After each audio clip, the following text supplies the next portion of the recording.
Welcome everyone. Today we will go for a policy discussions. We have good policy researchers and academicians as well as we have progressive politicians in our teams. We have Mr. Mashikur Rahman Khan. He is president of Bangladesh Society for Human Resource Management as well as he is a board of director of Asia Pacific Human Resource Management. On the other hand, we have Mr. Brent Elmans. He is actually have a lot of progressive activities. He is a president of TFED. He is from USA, and other guests also joining with us step by step.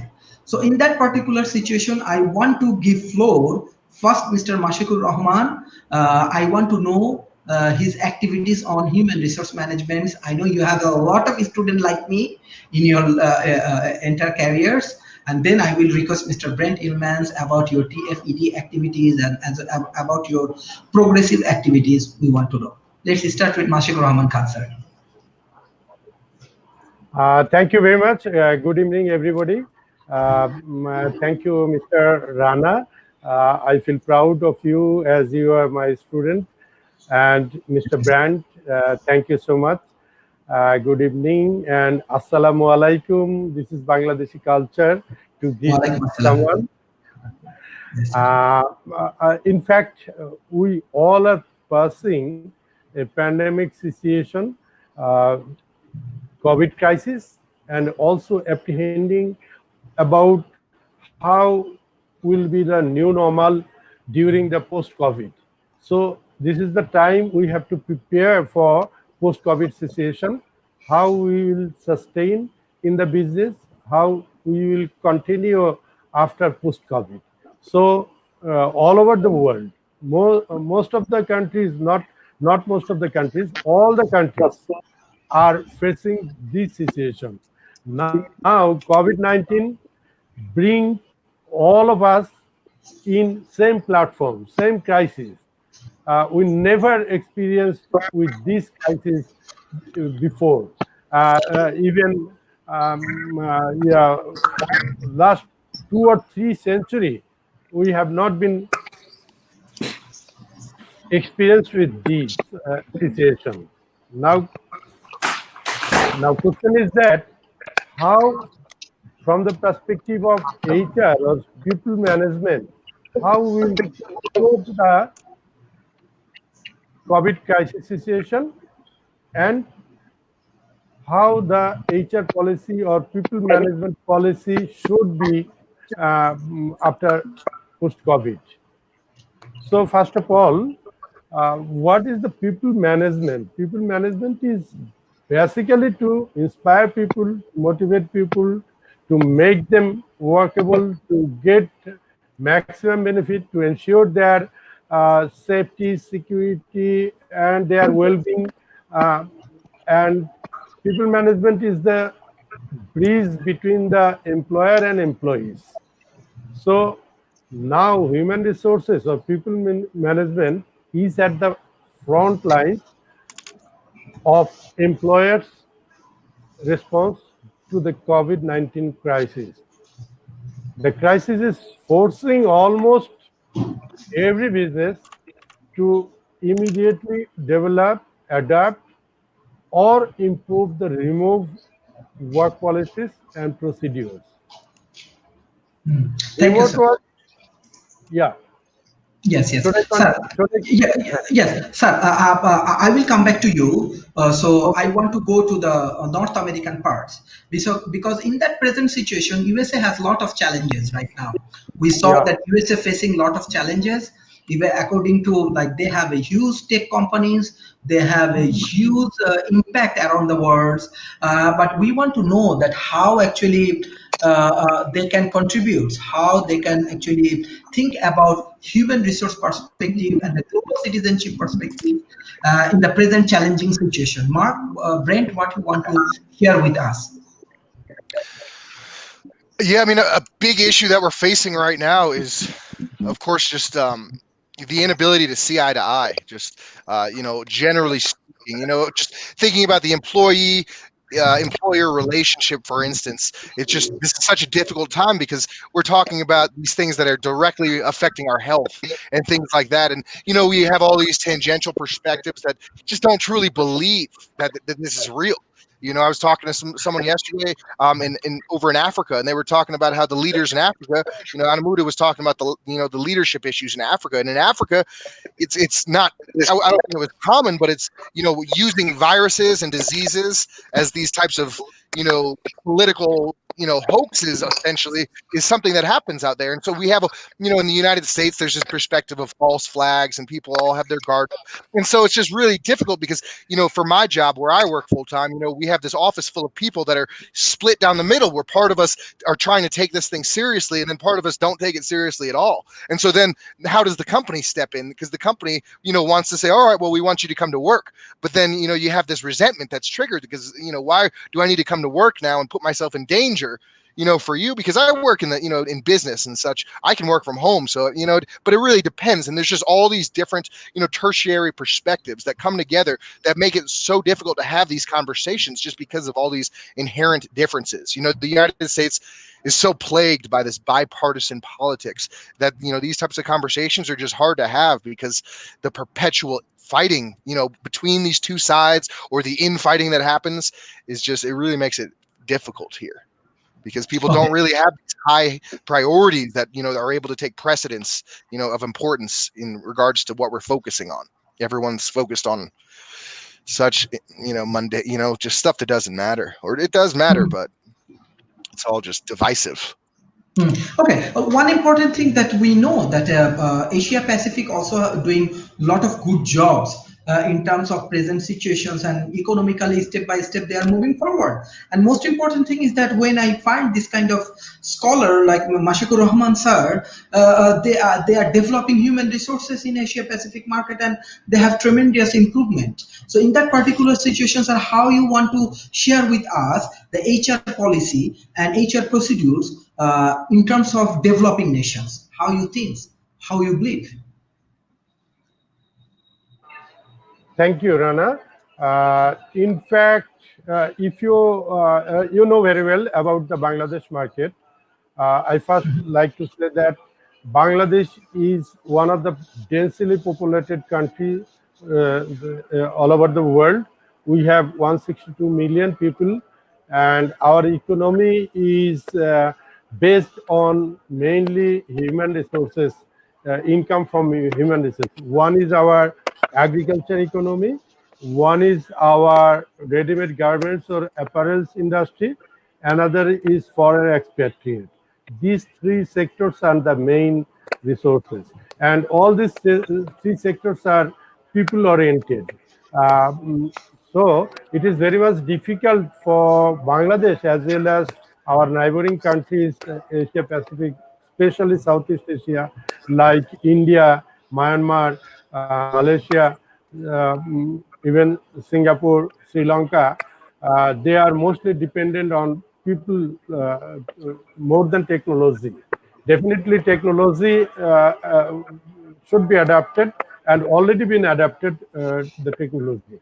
Now, the existing workforce should be dramatically change their work modality, as because existing work rules, meeting schedules, and communication strategies to the new reality to cope up with the new normal. We have to pay remote workers connectivity and any required equipment like printers, monitors, IoT, and other facilities we have to ensure. So we have to redesign the job description and KPI, all these things, and work system also to be redesigned. So our HR policy and HR planning all radically should be redesigned based on the remote, mostly remote work or flexible work or work from home. So our HR people now should plan how their business risks, how their business will be transformed due to COVID, and how they will cope up with the new normal. So, to adapt these changes, there our HR policies also to be changed, and all our HR people should be reskill, upskill, and continuous learning should be continued in this aspect. I think Very it is the Ji, thank very you. important, very important, sir. You come up with one of the idea is a learning approach. So yes, we have an attitude and positive attitude to develop ourselves in terms of learning approach. So we have a representative from even Africa. Anumudo, can you hear from us? And Malek. Yes, hi, I can hear you. Yes. Okay, okay. Thank you. You can come to the camera and share with us about the thoughts of you have and what kind of creative idea you have for HR policy. If you come to the camera, I think we have many audience. They can ask you questions. And Yeah, I'm sorry, my camera is not working right now, but I can talk. okay, okay. No Sorry problem. about No that. problem. Yes. Um, Can you introduce actually, yourself? yeah, my Because we want to know your professional background. yeah, sure. My name is Malak Triple Silab, and I am living in UAE. I work here as international commercial arbitrator, adjudicator in international court, and I am also senior legal advisor here. I work in a law firm. So the HR policy, from a policy perspective, after COVID-19, I believe that with the situation right now and the coming back to work since now more than 1 month that we are back to the offices, most of the companies in UAE. So let's say it's all about the governance that the companies they are following based on the policies that they are applied in the country, and some countries are more advanced than others in terms of policies to combat the spread of COVID-19 and how they are prepared to face it. And like Brent, he said well, why? I mean, he could, and the company could give instruction to continue and work at home using the satellite technology, ICT, information communication technologies, and go ahead and continue that way. But I believe that going back into to office also has psychological factor for the people, that they don't stay at home like they were before, but they have precautions and they follow the procedures that it's applied by the company, which is based on the policies that is applied by the that it's mandated by the state itself. So I'm for going back to work, going back to offices, but it should be like the precautions. I mean, we should be following, and the company has the obligation and the responsibility to apply and not let people take off masks and spread awareness in the office, because people, it's difficult to stay with the mask the whole day from 8 o'clock in the morning up to 6 o'clock in the afternoon. It's difficult, but at the end of the day, it's our health, and we could manage, for example, people that are alone in the office, they take off and so on. But it's very important to follow and stay safe, because the virus is still there, and it's important that the company apply a strict governance and make it safe and make a safe environment for everyone. Very interesting. So, Anumodo, are you still with us? Can you share your thoughts? What's happening in Africa, especially your leaderships and other things? Okay, I think he is not connected yet. Anyway, Mr. Brendelman, we have a major things in our mind. Like example, now technology is everywhere. Even USA produce a lot of technology. There, even in the business world, we see in between USA and China, there are some sort of different relationship right now. So in that particular situation, you get some point of view, I think, from UAE as well as from subcontinent, India, Pakistan, Bangladesh point of views. So how you believe, how you think that in what will be the future of human resource policy, and how the global citizen will act in that particular situation, and most importantly, we get some professional point of view. What will be the official point of view? What will be the official norms? Beyond that, what will be the global policy and how we adapted this kind of global policy? What you think? Yeah, I mean, for me, a big thing, just because it's a difficult conversation to have when you're talking about that type of global oversight. But that's what it really should be, is an oversight, because when you're creating the regulations, that requires additional oversight.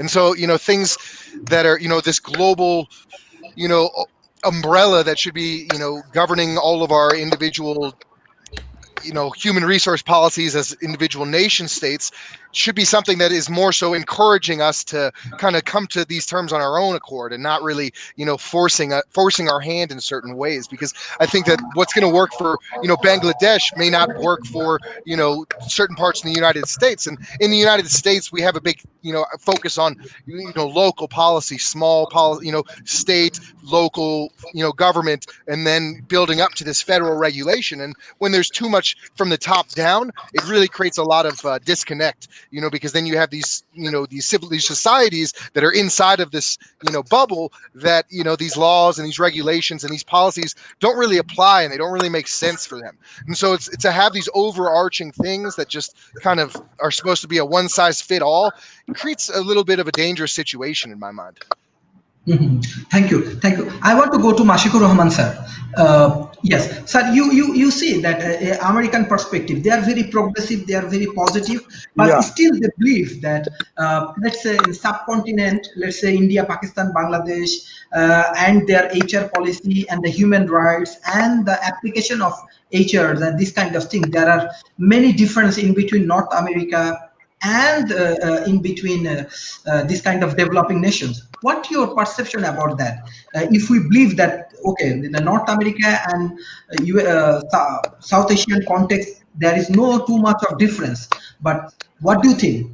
How do you define these things? How do you define this kind of policy, or how our government and our organization they adapted with the international policy, sir? Our government is now very much progressive, and our government, under the leadership of our Prime Minister Sheikh Hasina, already adapted before COVID. We are going to make digital Bangladesh. We have already been adapted with the technologies, and COVID-19 already forced us to embrace and adapt with these technologies. We may not much advanced like USA, Europe, other countries, but this is now compulsion for us to embrace. Otherwise, we cannot sustain in the global competitive environment. So, the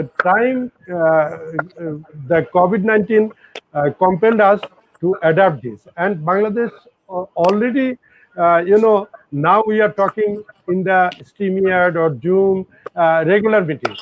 Before joining your meeting, we had another meeting with Daffodil International University. We are going to already launch virtual job summit. We will make the bridge for the virtual job. We have identified 13 area where the virtual workers, virtual talented can work from their home. And we will bridge with the employer and with the employees, and we will make them groom up, make them aware, make them trained to adapt with the changes, that is technological changes, transformation. So Bangladesh is not much more behind than other countries in the technology. We are, I like to say, we are emerging, we are entering into the emerging economy. But our major problem is that our foreign expatriate They are coming back from the Middle East and even your Malaysia and other countries. That is, for the time being, it may be a burden for us, but we have to make them reskill and upskill to adapt with the changing situation. So I think major problem will be the psychological issues of the workforce, Yeah. and we have to boost up the psychological well-being, how they can cope up psychologically in this crisis moment.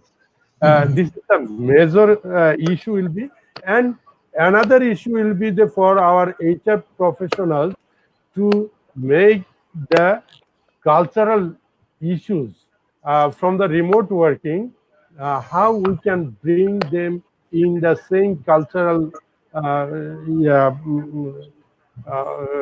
yes, workforce cultural and organizational cultural. So in the HR now we have to think out this, the technological issue, the transformation of technology, and the cultural issues, and the mostly psychological well-being and mental well-being, health well-being, and definitely the safety security of the people who will work from home, either work from home or work at.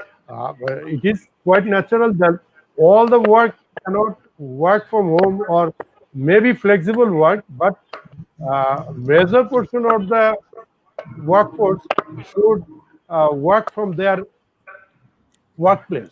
Suppose production industry, they should product their product from their factories. They cannot work from the remote. White collar employees can work from the home, but the blue collar employees should work from the factories, from the production areas. So we have to, HR should, people management should think about them, how communicate with them, how make them boost up, how motivate them, how inspire them, how retain the talent people. So these will be the main issues in coming days. Thank you. Okay, sir. Brilliant, brilliant issues. Ma'am, I want to ask you questions regarding this kind of psychological issues. Like we Sure. saw many people now, they are very depressed. Even World Talent Economy Forum, we are even working with Mood Factory. They already joined with us from UN. They are trying to, even from Australia, we are making collaboration with university, but we see even Indian actors, he already like go for suicide. It's a very pathetic issue. So how we overcome from this challenging situation mentally? What's your advice? How you think? What will happen next 3 years? What's your perspective on that particular point? Uh, yeah, what I believe, because I wrote an article with during the peak of COVID-19. I wrote an article, sustainable development screenshot of sustainable development during COVID-19.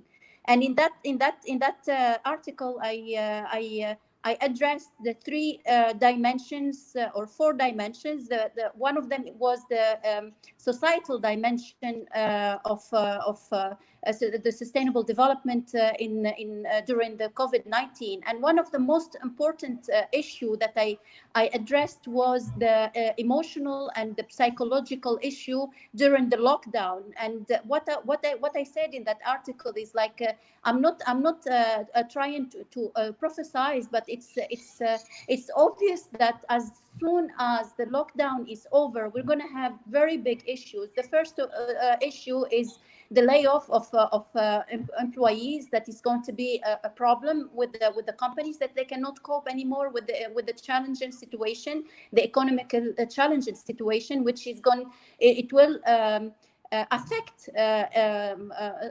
the psychology of families, not only the person, but it's going to have an impact on the whole family. That's number one. Number two, the suicidal issue that is going to be, and drug issue that it will happen, and a lot of it's a cycle, and it's a vicious cycle, because also the lockdown, like in one family, and staying in a small place without having the thinking how they're going to provide for their family is going to create a very very critical emotional and psychological issue, and I addressed it.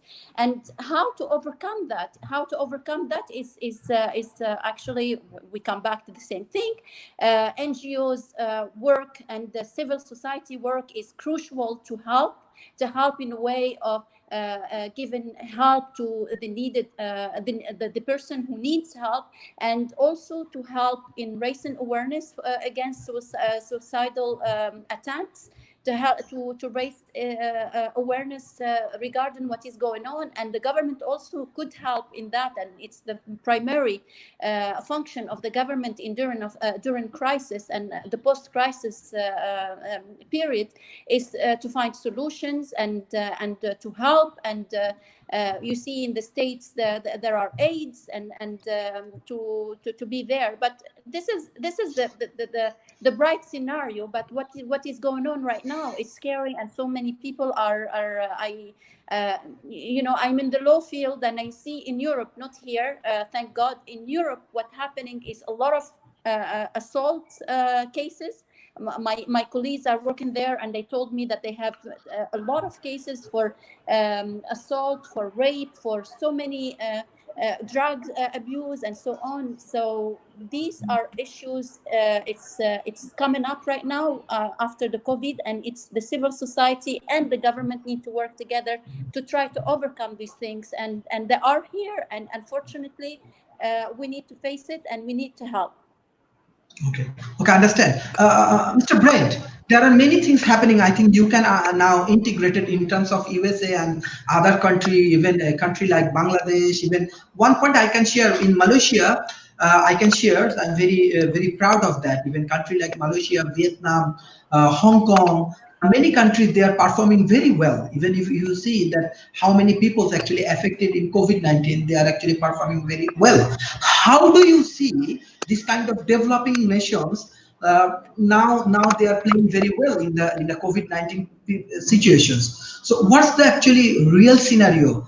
What's actually happening inside USA in COVID-19 management, and actually how many people actually now affected, or how many people lose their jobs, or what's the real conditions, and how do you analyze in terms of the present realistic conditions, the Asia Pacific markets and North American concept? Sure. I mean, it's a really tough one to put your finger on, just because there's just so much misinformation out there that, all these figures, it's COVID-19 is absolutely a problem. It's more ways than one can count.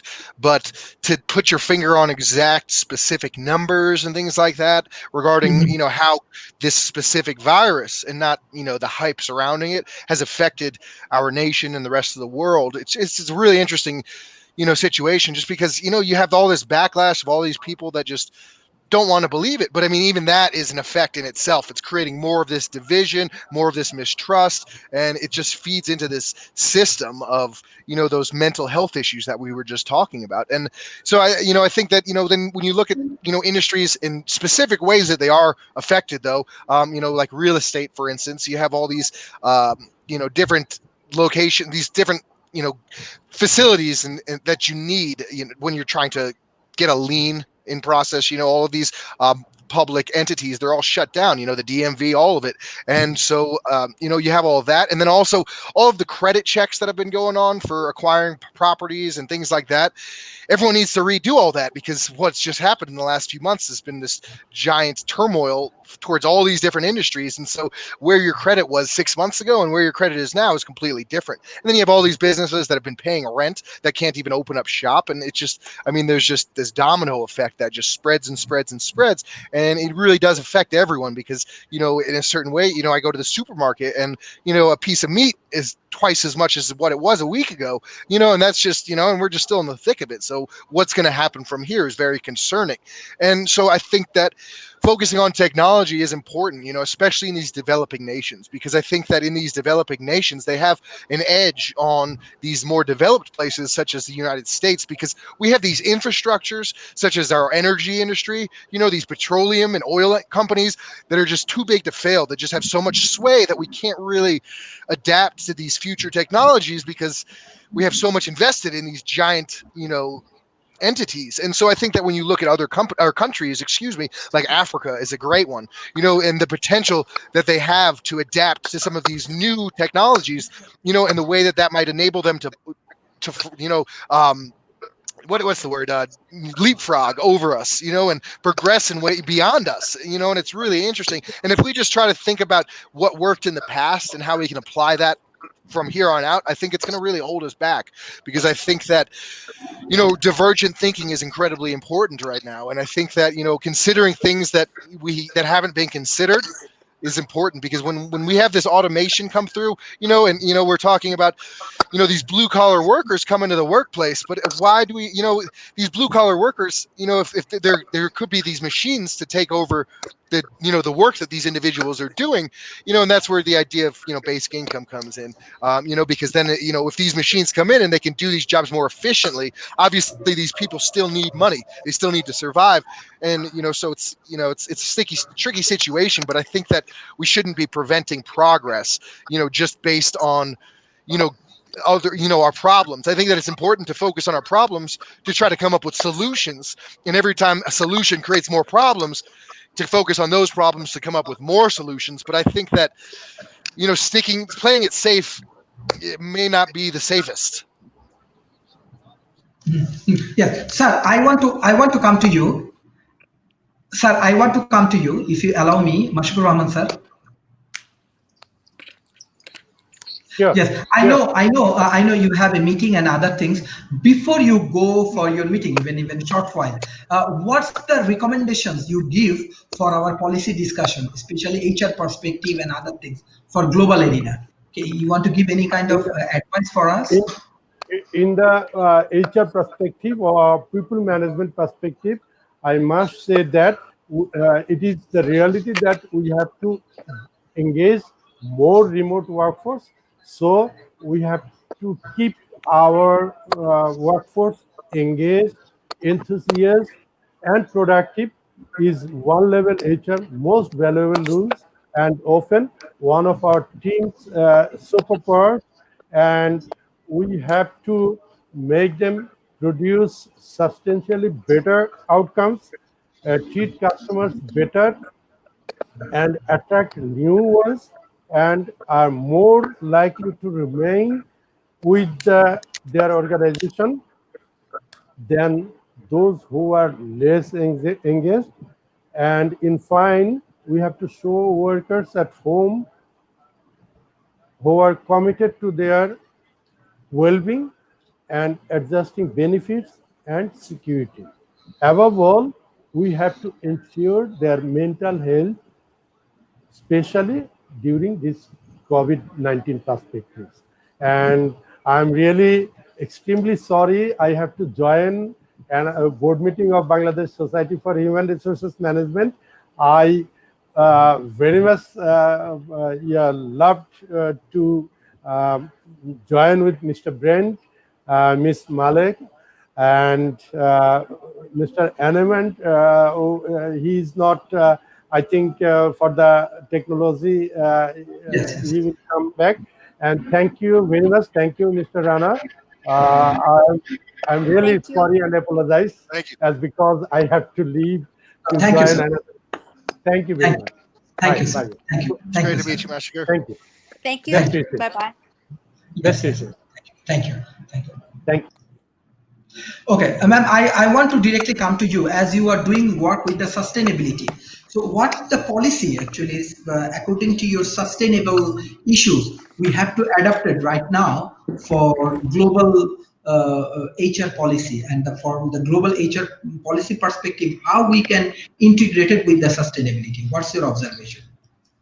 Well, sustainability, it's the whole idea of sustainability is balancing the different interests of the implied interest of the sustainable development concept itself. There are different ones. It's environmental, it's economic, it's institutional, it is also social interest. So it's based on the balancing of these ones, what the trade-off, what need to be traded off to save the other interest at that particular situation. So here, the particular situation is we have different issues we are dealing with, which is the economic issue and the social issue. The environmental issue right now, the environment uh, is the sphere that it's thriving right now with the lockdown and everything. The environment, we saw what is the positive impact of that on the environment. So what are the two others affected really is the economic sphere and the society, the social sphere. So the social sphere, it's based on human resource. When it comes to the human resource and COVID-19, there is an element is there. The factor is the health of the people that they are in the situation, who could be affected. Going back to work and to have the economy going and whatever without taking the proper measures, it's a problem, because what we're going to do, we're going to affect the human capital again, and we're going to go back to the same issue, is the spread of the virus like before, and go back to the same cycle with the lockdown and so on and so on. So here comes really the sound judgment and the sound policy of the policy maker, is how to balance with the two interests, how to get the economy back to work, at the same time getting the social, I mean the social capital, the human capital, not affected. And here it's an issue that it depends of the situation exactly and the country, because from one country to another is different. Some countries, the technology, as Brand said, is very advanced, and they scaled up and they have a very good infrastructure. Some others not. So here comes also the government interference and the policymaker, how they're going to make the balance between the two interests. And actually, I cannot tell you how they're going to balance, because balancing the interests, you need to have all the factors taken into consideration to make a decision and make the policy going. Okay, understand. So, Mr. Brent Illman, so how do you think what should be the global policy? Even you are talking about many social securities and many things, but what the balancing? Already I think you getting some idea about even South Asian continent, even African continent, even Asia Pacific, Malaysian, and this kind of things. How we can integrate it as a global human with this what actually she said that about sustainable policy. What's your observation and how we can contribute in that way? Well, I think that in order to create this type of sustainable policy that relies on this human capital, and this working capital, I think that we need to understand the foundation necessary, and the mental health issues that we were just discussing, that Mashikar was bringing into reference in Malak as well.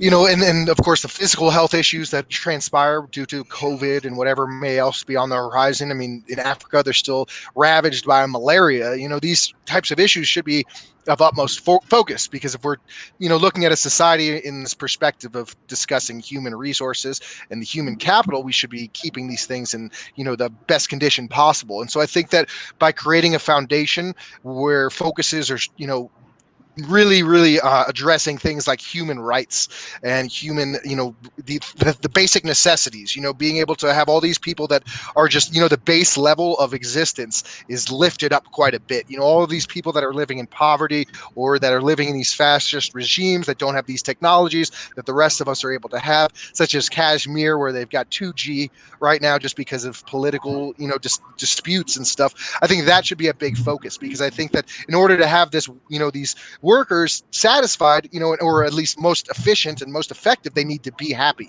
or at least, they need to have their needs met, their basic needs.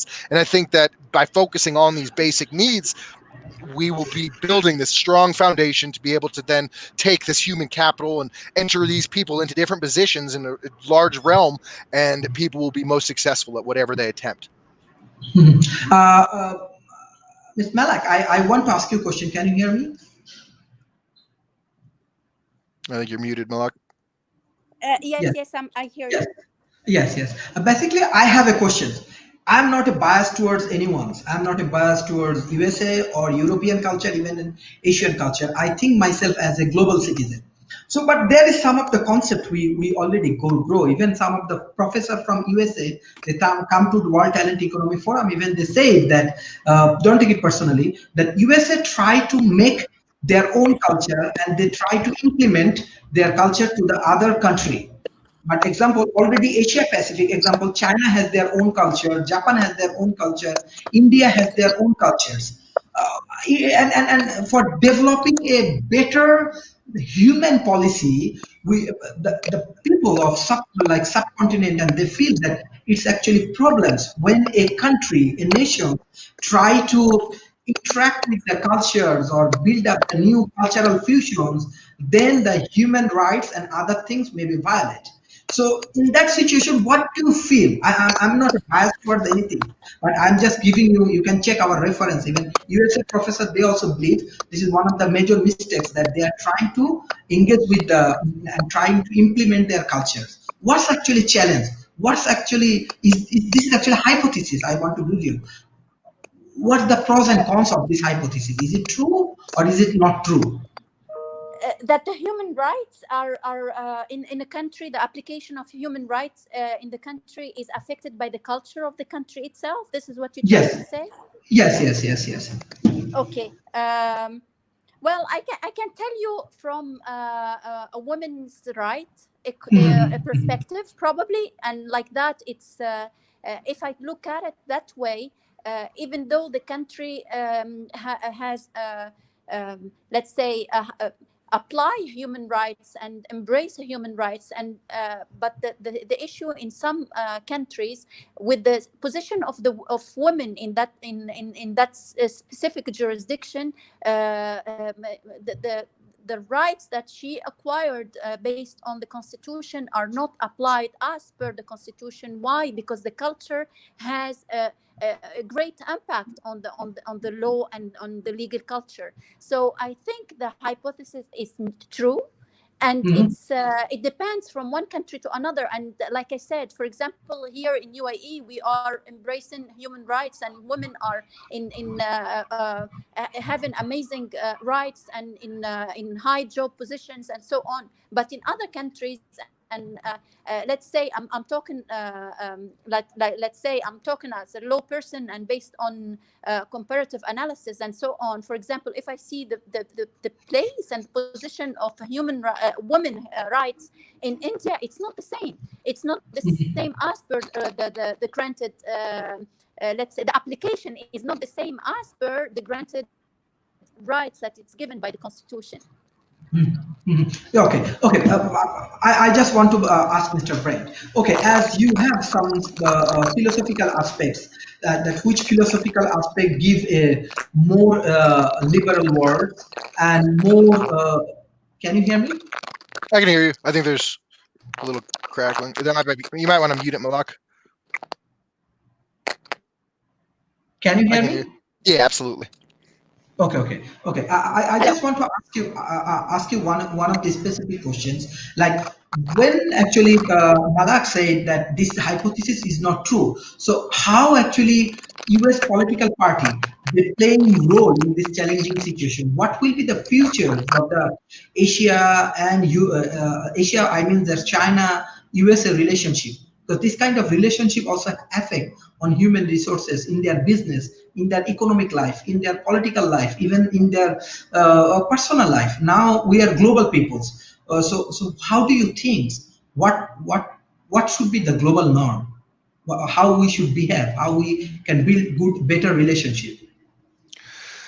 Yeah, I mean, I think that a focus on these human rights, like what Malak was talking about, the way that there's this separation, these differences between, views on women's rights, the views on minority rights and religious minority rights in all these different countries. And we could cite, culture and, say that, oh, this is just part of our culture and we're trying to preserve culture.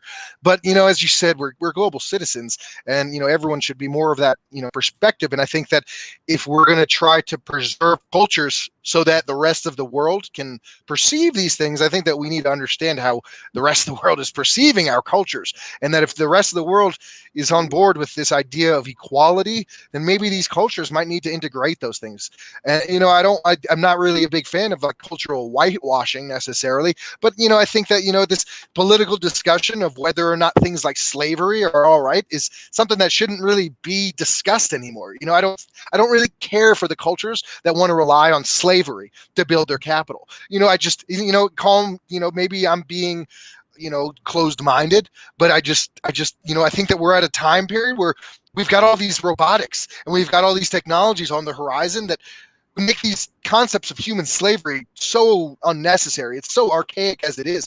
The fact that it's even considered to preserve these cultures, that are treating human beings as lesser than what they should be treated as.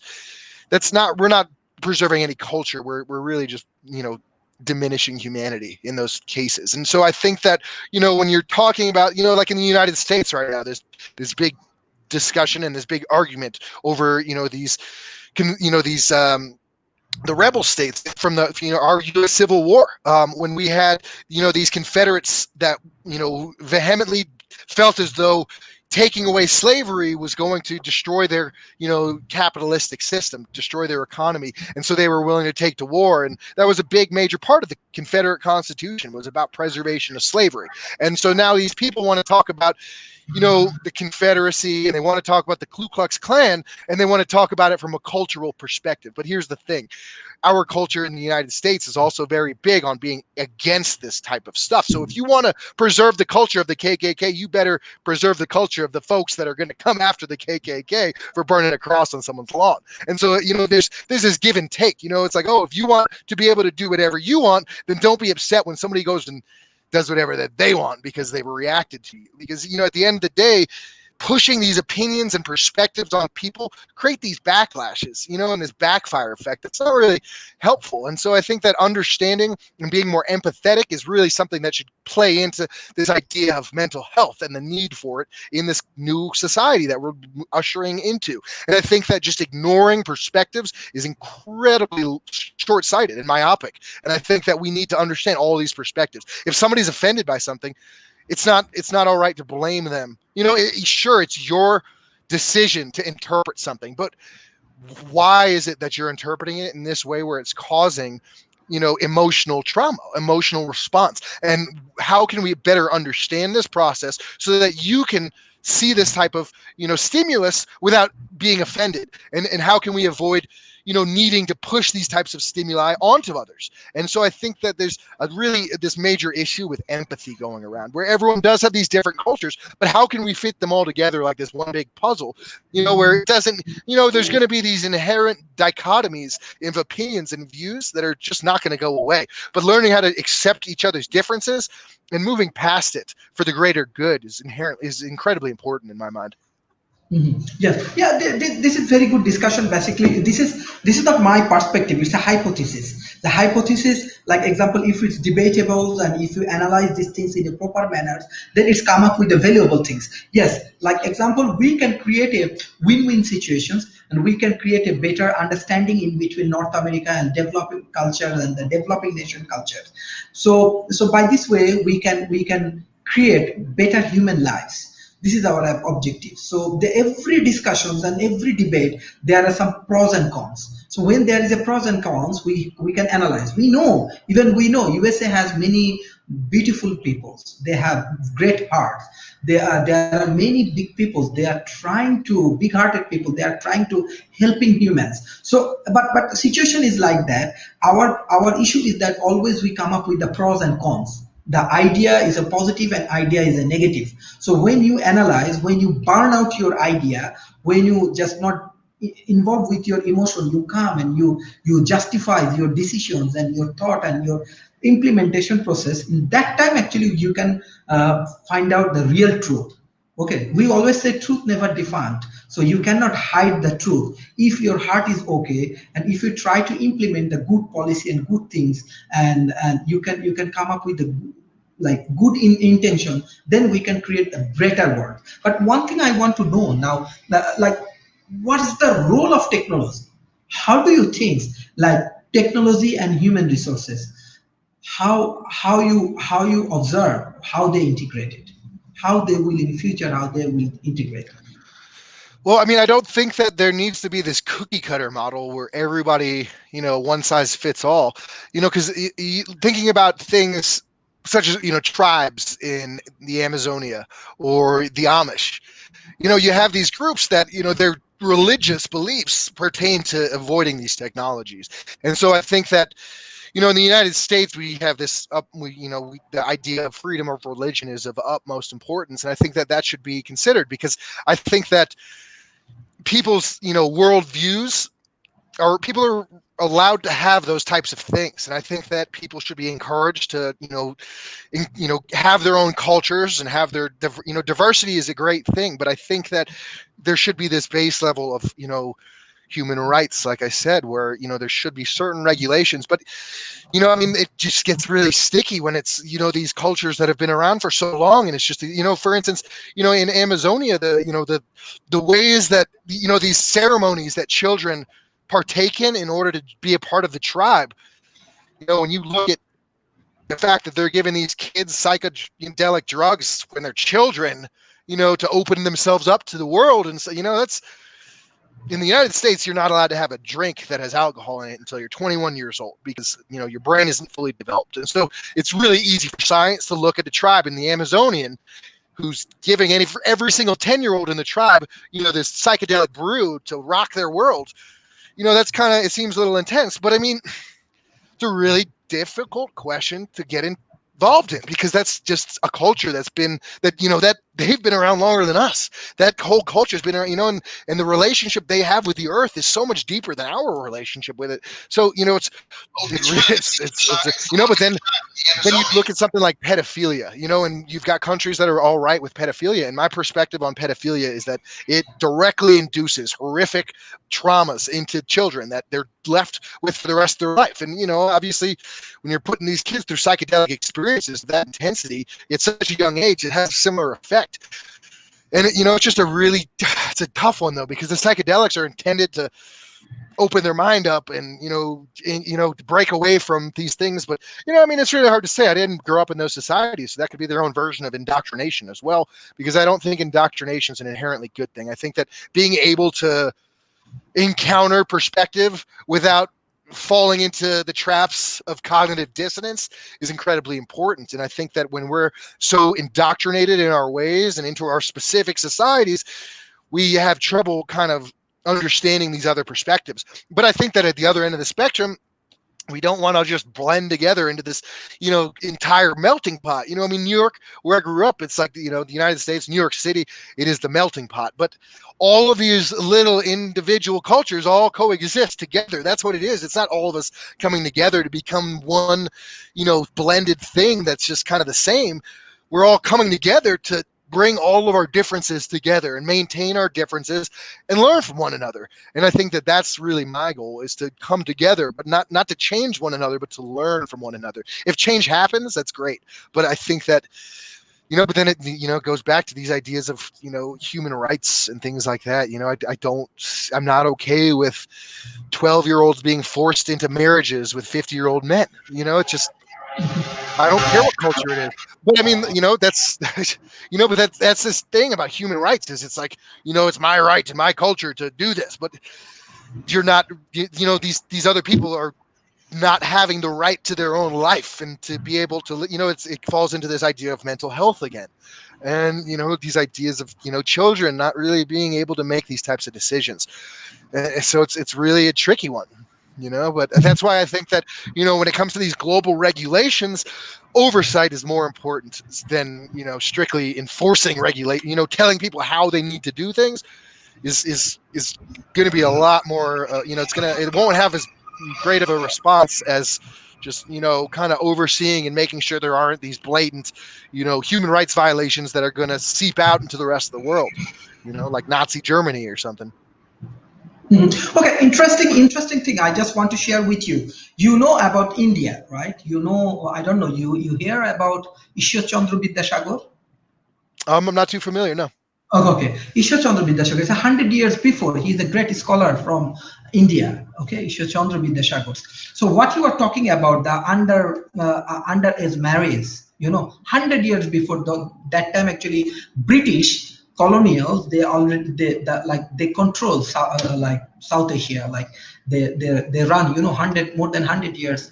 British, they engage with India, Pakistan, Bangladesh, and this region, especially Indian cultures. So that time, one scholar, I want to say that Sir Jagadish Chandra Bosu. You can Google it, and he actually do many progressive work. Sir Ishwar Chandra Vidyasagar. Okay, even that time, like example, Sir Jagadish Chandra Bosu was a great scientist. Even if you go to University of Cambridge, you find that he has a great contribution. Ishwar Chandra Vidyasagar, he is also from India. So he do that undermarriage, what you are talking about, that undermarriage and this kind of revolution. A Bangladeshi man, he do like protect it, and he fight with the Bangladeshi culture or Indian cultures that we do not go for this undermarriage and this kind of things. We have to educate our women. Actually, every century there are educated people, there are progressive people. Why I give you this example? Even in Malaysia, I find that people ask me that Muslim cultures, they have a lot of things. Believe me, if you come to Malaysia, you visit, you find how many scholars, women scholar it has. Maybe they wear hijab, but they are very educated and they are contributing fantastic. You go every road, you go politics, you go corporations, you go schools, college, university, you find many Malaysian women, they are wearing hijab, but they are highly educated and they are contributing more, and they, both of them actually managing their family life and their professional life. Basically, I'm doing PhD on that, and I'm finishing my PhD on these glass ceiling factors and these issues. So that is the things. The more we can engage, we learn the beautiful things about USA. We learn the beautiful things about Europe. We learn the beautiful things about Africa. We learn the beautiful things about Muslim community. We learn the beautiful things about South Asia.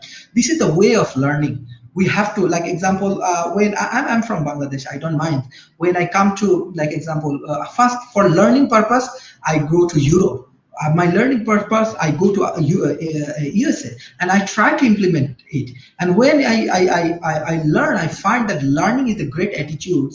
We can change the human lives. We can change the HDI, Human Development Index. We can change the human prosperities and other things. And actually, education is the ultimately the big strategy, how we can change the better life and how we can create a changing environment and with the new perspective. So I believe that the more first world philosopher, professors, corporations, they make bridging with the developing nations. It's Africa, it's Asia, no matter what it is.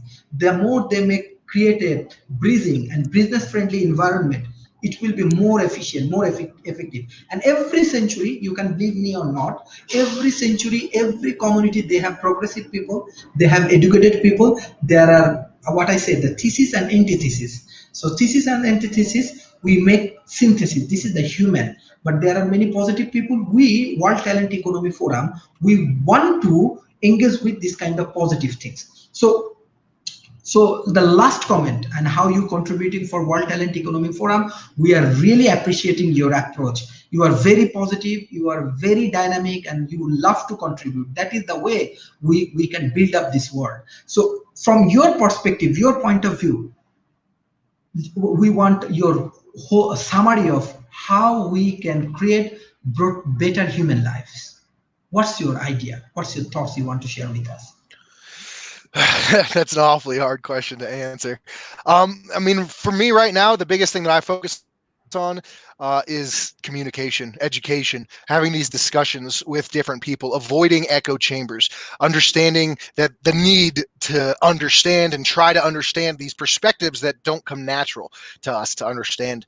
I reach out and I try to expose myself to so many different opinions and perspectives and views, and then I try to bring it all together so that all these other people can see that, hey, not everyone thinks this way. Because on social media and stuff, you get these people that just want to defriend people that they don't agree with and things like that. I'm the exact opposite. If you start talking about something that's completely discordian to my opinions and views, I add you as a friend because I want to understand that perspective better. And I think that if more people took that upon themselves to try to educate themselves through educating themselves on perspectives that others have and trying to avoid judgment, I think that we would be a much happier society, a global community. Because I think that there are things that people partake in, and there are people that know better than to partake in those things. Things like I said, pedophilia, drug addiction, all of these things. It's really hard to tell a drug addict, to stop using.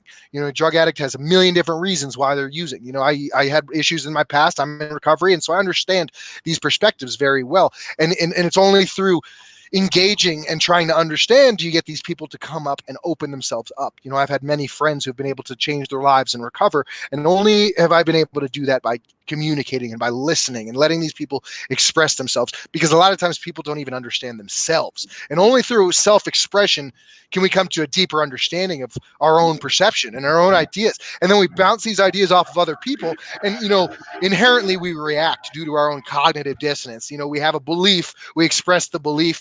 Someone with an opposing perspective shares their views, and we react, and we don't want to hear it. And I think that that's a good activity to be in. I think that if you do that every single day, you're going to be learning, because when you engage in that way and you try to just understand, so long as you're not just going to come to it and from this sociopathic perspective where you're just assuming that nobody knows better than you and that you know better than everyone else, if that's your perspective, stay at home. But even those people help everyone else, because somebody that has empathy, it's really hard for an empathic individual to understand what it means to be a narcissistic sociopath. And I think that by engaging with all these people and their stubbornness, we understand why these conversations are so difficult, because you would think that we all are on board with this idea that, hey, let's people helping people. It just makes so much sense. But you just have these Luddites, and you have these stubborn individuals that are afraid of change and just are obsessed with fear and xenophobia. And they want to point fingers, and they want to just demonize, well-intended individuals. And, it's, a lot of times, I got to side with these people, because I think that a healthy 10th man, it's important to have those types, present, that people that are going to poke those holes, people that are going to keep us accountable. Because if we all just agree, then we remain stagnant, and we don't really progress any further. And so by, hearing all these different opposing perspectives and opinions, we can come to the most fully informed view. And I think that that's these conversations and this education is really important. And it's about these communications, though, because in the United States, our education model, public school systems, it creates these cookie cutters. It creates these individuals that are all just so similar to one another, and they're teaching indoctrination more than anything else. They're not teaching people how to find their passion. They're not teaching people how to achieve things. They're teaching people how to work in a system that's beyond them, and teaching people how to just be nodes in this device of a society, and instead of being a voice. And I think that because of that, you have, Albert Einstein was an awful student, because he couldn't do it, because he was too smart for it. And, it's not just about intelligence. It's about, different views and different perspectives, and all these just inherent little differences that make up everyone. And if we try to push everyone into the same educational model, we end up with some really bad effects. And so I think that understanding those differences is really going to be important, because like you said, education is just so important. Yes, that is the brilliant idea we get if we can give proper educations to the based on the global standards. Based on the global standard, we have to set a global standard in educations. If we can do these things, then our human rights will be more like it's a more protective. Our cultural exchange will be possible. Our point of views we can exchange, and as well as we can be a more global citizen. So today, actually, those who contribute, even I'm very sorry about this. Anumodo, I think he lost his connection. I try to, even my team try to communicate with him. So in future, definitely with better connections with these underprivileged peoples, and we will bring them together. And we want more discussion like this, because scientific dialogue is one and only solution. Dialogue is one and only solutions. How we can change these things. And we have World Talent Economy Forum. Now we have many videos, many interviews, many intellectual communities. They are contributing with us, and it's all free.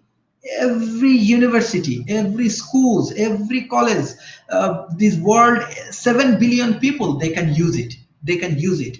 So it's a free. So why we believe? Because your thought is important for us.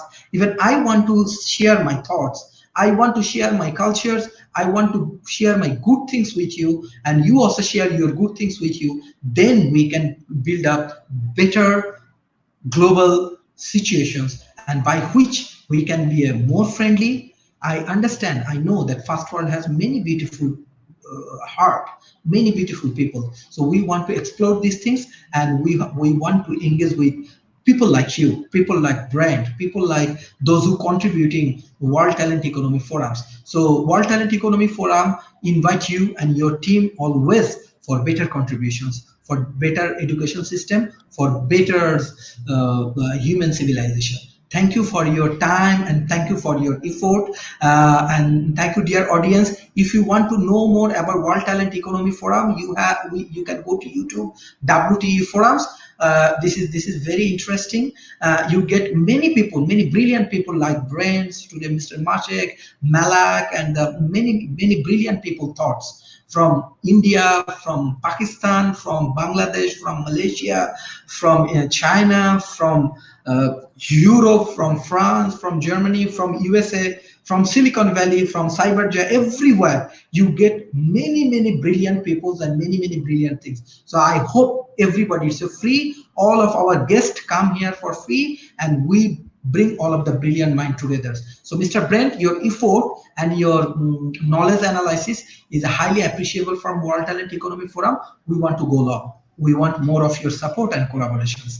Thank you, Mr. Brent. Thank you, Mr. Mashikurs and Malak and other persons. So for your very beautiful contribution. Absolutely. Thank you very much, Sharif. And I'm looking forward to the future and doing more with the World Talent Economy Forum. Thank Without a you. doubt. Thank you. Thank you. Thank you. Have a great day. Thank you, everyone. Thank you, everyone.